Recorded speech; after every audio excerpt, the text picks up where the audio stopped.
দর্শক বন্ধুরা, যারা কৃষিকাজের সঙ্গে জড়িত তাদের জন্য একটি খুশির খবর, বিশেষ করে কাছাড় জেলার নরসিংহপুর এলাকার শালগঙ্গারপাড় গ্রামের লোকেদের জন্য।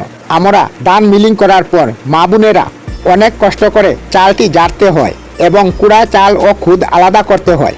আমাদের নরসিংহপুর এলাকার মিশুনাথ উর্ফ রাজু উনার পুরানা মডেলের মিলটি মডিফাই করে ফ্যান লাগিয়ে এমনভাবে বানিয়েছেন কুড়া সম্পূর্ণভাবে আলাদা হয়ে যায় এবং চাল আলাদা হয়ে যায়।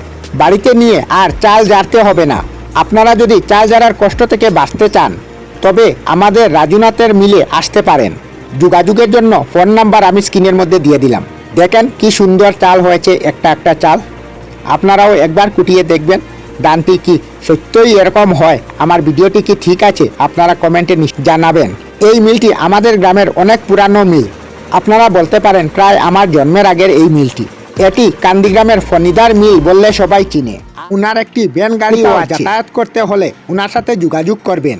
উনি আপনাদেরকে সুলভ মূল্যে আপনাদের গন্তব্যস্থানে পৌঁছে দেবেন।